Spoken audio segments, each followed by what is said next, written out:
आपने कहा कि क्षति दोनों परिवार की, हम भी इस बात से सहमत रखते हैं। एक तरफ 5 लोगों की जान गई, एक तरफ 1 लोगों की जान गई। 5 लोगों की जहां जान गई, आप उसके बेटे से जाते हैं, मिलते हैं, आपके लोग आपसे जुड़े जितने भी लोग हैं, सारे लोग वहां जाते हैं, मिलते हैं। कहे तो तानाशाही चल रहा है यूपी में। जोम किम थे ना, कहाँ का जोम किंग, हाँ, वही वाला हाल अब यूपी में कर दिए हैं ये लोग। तो साफ तौर पे कि वहाँ तानाशाही चल रहा है। वहाँ की मौजूदा सरकार जो है वो तानाशाही कर रही है, वो पक्षपात कर रही है, वो जाति देखकर, व्यक्ति विशेष देखकर, पर्सनालिटी देखकर, अमीरी गरीबी देखकर न्याय करने का जिस राम की ये लोग दुहाई देता है कि हम लोग रामवादी है, हम लोग रामवादी है, उसी रामवादी का यही चीज मान लो तुम। वही राम जी एक धोबी के कहने पे अपनी पत्नी को अग्नि परीक्षा देने के लिए मजबूर कर दिए थे। हालांकि उसकी वजह से बहुत कुछ हुआ, वो एक अलग बात है, हम एक एग्जांपल देके आपको समझा रहे हैं। वही रामवादी की बात करें तो एक राम थे जो सबरी का जूठा बैठ खाए थे, और सबरी है कि यूपी में राक्षस राज्य है, वहाँ संविधान को ताक पर रख दिया गया। उस संविधान को, जिस संविधान से आज को लेकर हम लोग 70 सालों से आज इस देश में रह रहे हैं, इस देश की जनता अपनी आवाज उठाने की हिम्मत करती है।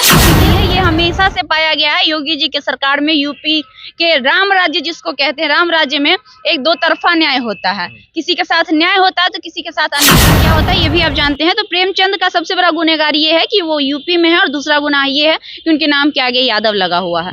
और यूपी सरकार लगातार पक्षपात करने का काम करती है। ये नहीं, हम आपको अगर लिस्ट निकालेंगे तो 4 से 5।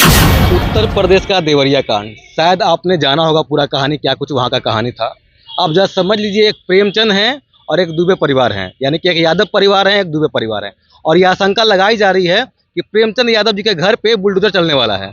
अभी हमारे साथ खुशबू जी हैं, क्या कुछ कहती है इस बारे में, इनसे ही बातें करते हैं। खुशबू जी, बहुत बहुत स्वागत है आपका। बहुत बहुत धन्यवाद। और अब ये कोई आशंका नहीं रहा, क्योंकि बजाबते उनके दरवाजे पे नोटिस चिपक चुका है कि घर को खाली किया जाए। और अगर घर को नहीं खाली किया जाता है, समय भी निर्धारित किया गया था हाल ही में कि अगर नहीं खाली किया जाता है तो उस घर को तोड़ दिया जाएगा। कहीं ना कहीं उसी को बुलडोजर चलना वहाँ पे कहा जाता है। तो इसमें कोई दो राय नहीं है कि प्रेमचंद यादव के घर को तोड़ने की पूरी कोशिश चल रही है, पूरी प्लानिंग चल रही है। और यूपी सरकार जानबूझकर प्रेमचंद का घर तोड़ने पर लगे। कहीं ना कहीं दोनों परिवार के बीच में क्षति हुआ है। एक प्रेमचंद जो कि उनका भी कहीं ना कहीं हत्या हुआ है, और एक कहीं ना कहीं दुबे परिवार के 5 लोग, तो क्षति तो दोनों परिवार के यहाँ हुआ है। तो फिर एक के यहाँ बुलडोजर क्यों? ऐसा इसलिए कि प्रेमचंद के नाम के आगे यादव लगा हुआ है। अगर उनके नाम के आगे यादव की जगह दुबे होता तो आज उनका घर नहीं टूट रहा होता। क्योंकि सत्य प्रकाश दुबे पर गोली चलाने वाला नवनाथ मिश्रा था। हालांकि वो प्रेमचंद यादव के ड्राइवर थे, लेकिन गोली जिसने चलाई वो नवनाथ मिश्रा था।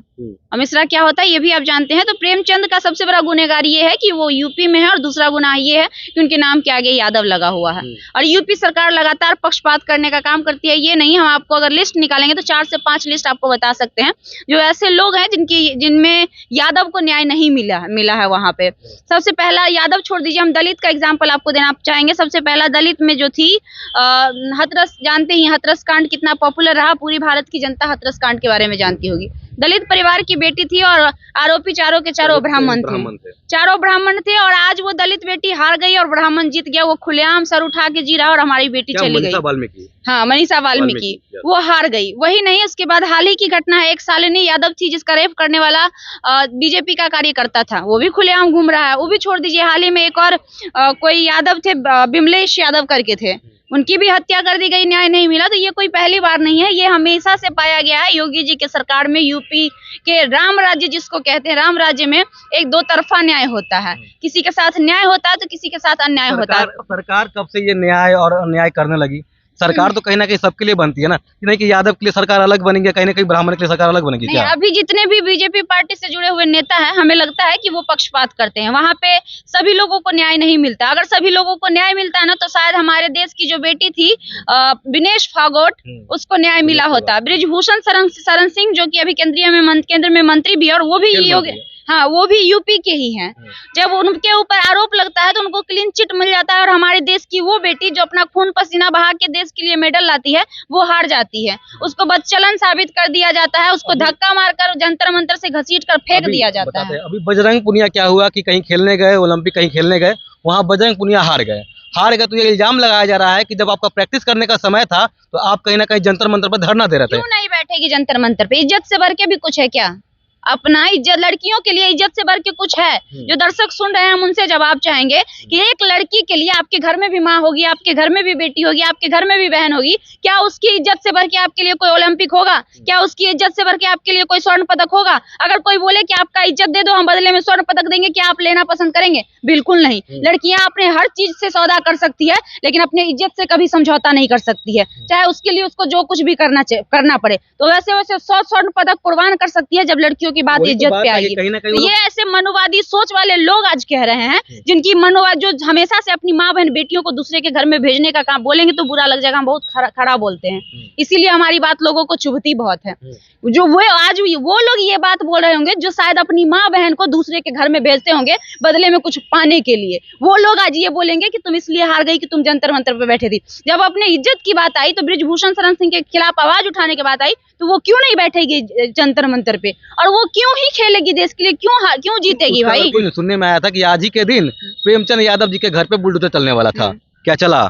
नहीं, अभी तक तो इस बात की पुष्टि हम नहीं कर सकते हैं क्योंकि हमने खबर में नहीं देखा इस प्रकार की चीजें, लेकिन हाँ, समय निर्धारित जिस हिसाब से किया गया था 2 से 4 दिन की बात हुई थी, तो उतना दिन पूरे हो चुके हैं नोटिस चिपकाने के। उसके बिहाफ पे हमें भी ये पता चला कि आज उनका घर टूटने वाला है। हालांकि 16 तारीख को अखिलेश यादव हाल ही में प्रेस कॉन्फ्रेंस किए, उन्होंने कहा है कि 16 तारीख को हम पीड़ित के घर पे जाने वाले हैं, क्योंकि आज हम लोग बात कर रहे हैं तो आज 14 तारीख है, यानी कि परसों 16 हो जाएगा, तो परसों 16 तारीख को जाने वाले अखिलेश यादव, हो सकता है वहां उनकी कुछ बातचीत हुई होगी और रुक भी गया होगा, लेकिन पूरी प्लानिंग चल रही है योगी सरकार के द्वारा, जिसको लोग राम राज्य कहते हैं, जहां राक्षस राज बड़हाल में चल रहा है।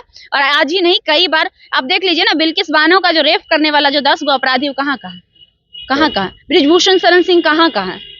और एक तरफ आप अतीक अहमद का एनकाउंटर कर देते हैं, दूसरी तरफ आप राजा भैया को गले में माला पहना के मिठाई खिलाते। राजा भैया क्या है? और ये भारत की कौन जनता नहीं जानती है जी? जहां से राजा भैया का शासन शुरू होता है ना, वहां पे बोर्ड बजावते लिखा हुआ यूपी सीमा समाप्त। किसी यूपी सरकार की हिम्मत है तो बोर्ड को उखड़वा दे और लिख दे कि नहीं ये यूपी के अंदर आता है। हम बहुत कुछ ऐसी चीजें हैं जो जानते हैं, बोलेंगे तो तकलीफ हो जाएगा लोगों को। बहुत सारी ऐसी चीजें हैं उनके यहाँ पे, तो क्यों वो लोग माला पहनाते हैं, क्यों वो लोग मिठाई खिलाते हैं? एक बात समझ रहे हैं, क्या अब यूपी में यादव लोग को नहीं रहना चाहिए? क्या मतलब केवल ब्राह्मण ही लोग रहेंगे यूपी नहीं में? रहना चाहिए, क्यों नहीं रहेंगे? यूपी सिर्फ जाति विशेष का थोड़ी ना है, सवर्णों का थोड़ी ना है, यूपी सबका है। यूपी क्या, पूरा भारत सबका है। और भारत के संविधान में ही लिखा गया है कि हमारे भारत के रहने वाले जितने भी लोग हैं उनका समानता का अधिकार दिया गया है। ये कोई होता है बोलने वाला कि यूपी में? हाँ, यूपी में अभी जो मौजूदा सरकार है वो पक्षपात कर रही है, जो उनके लिए बहुत महंगा पड़ने वाला है, क्योंकि 25 और 26 का चुनाव ज्यादा दूर है नहीं। तो ये जवाब उनको वहां की जनता बहुत जल्द देगी, क्योंकि जनता तब तक बर्दाश्त करती है जब तक पानी नाक से नीचे रहता है। याद करिएगा कि एक कविता था उस जमाने में प्रेमचंद जी का कि सिंहासन खाली करो कि जनता आती है। तो जिस दिन ये जनता जाग जाएगी उस दिन ऐसे ऐसे सिंहासन पर बैठे जितने भी लोग हैं, जिनको इस बात का अहंकार हो गया है, जिनको इस बात का घमंड हो गया है कि हम शासन में है तो हम ही सबसे बड़ा है, तो मत भूलिए कि ये जो हमारा कंट्री है ना, लोकतंत्र, वो जनता के लिए और जनता के द्वारा बनाया गया शासन है। क्या एक बुलडोजर ही कहीं ना कहीं न्याय है? क्या मतलब अगर योगी सरकार को जाना जाए तो बस बुलडोजर बाबा के नाम से जाना जाए? कहीं न्याय करने का और भी तरीका होगा ना, क्यों केवल बुलडोजर बाबा के नाम से फेमस हो रहे हैं? तो हम कह रहे हैं कि यूपी में राक्षस राज्य है, वहाँ संविधान को ताक पर रख दिया गया है। उस संविधान को, जिस संविधान से आज को लेकर हम लोग 70 सालों से आज इस देश में रह रहे हैं, इस देश की जनता अपनी आवाज उठाने की हिम्मत करती है। इस देश की जनता के साथ अगर अत्याचार होता है तो उसी न्याय पे, उसी संविधान पे, उसी कानून पे भरोसा करके अगर हाई कोर्ट में न्याय नहीं मिलता तो सुप्रीम कोर्ट तक पहुंचता है। लेकिन उस संविधान का हनन इस प्रकार से किया जा रहा है यूपी में, जिसका कोई ये नहीं है, मतलब कहे तो तानाशाही चल रहा है यूपी में। जोंग किम थे ना, कहाँ का जोंग किंग, हाँ, वही वाला हाल अब यूपी में कर दिए हैं ये लोग। तो साफ तौर पे कि वहाँ तानाशाही चल रहा है, वहाँ की मौजूदा सरकार जो है वो तानाशाही कर रही है, वो पक्षपात कर रही है, वो जाति देखकर, व्यक्ति विशेष देखकर, पर्सनालिटी देखकर, अमीरी गरीबी देखकर न्याय करने का काम कर रही है। और यही वजह है कि आज प्रेमचंद यादव के साथ जो हो रहा है, यही कारण है।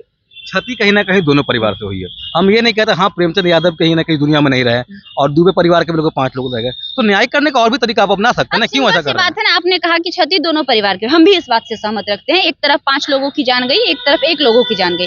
5 लोगों की जहाँ जान गई, आप उसके बेटे से जाते हैं, मिलते हैं, आपके लोग आपसे जुड़े जितने भी लोग हैं सारे लोग वहां जाते हैं, मिलते हैं। ठीक है, आप सारे लोग नहीं गए, आपके पूरे में से कम 50% लोग ही वहां चले जाते। प्रेमचंद भी तो मरा है, वहां पे भी तो बच्चे अनाथ हुए हैं, वहां पे भी तो एक पत्नी विधवा हुई है, वहां पे भी तो हुआ है ना, ऐसा तो नहीं है। सरकार का मतलब होता है सारे लोगों को आप समान नजरों से देखेंगे, सरकार का क्या मतलब होता है कि आपकी जो प्रजा है, आपकी जो जनता है, आपके लिए समान होगी, चाहे कुछ भी हो। तो आज आप जब वहां जा रहे हैं, दुबे के परिवार के पास जा रहे हैं, उससे हमें दिक्कत नहीं है, आप जाइए, लेकिन आपका धर्म और कर्तव्य ये भी बनता है कि आप प्रेमचंद यादव के घर भी जाइए। लेकिन आप और आपकी संघी टीम वहां नहीं जा रहे हैं, जो प्रदर्शित करता है कि आप पक्षपात कर रहे हैं। यही राम राज चल रहा है हाँ, यूपी में। यही राम राज्य नहीं, राक्षस राज्य, राम राज्य। अच्छा एक बात बता, राम राज्य में कभी किसी के साथ भेदभाव हुआ है?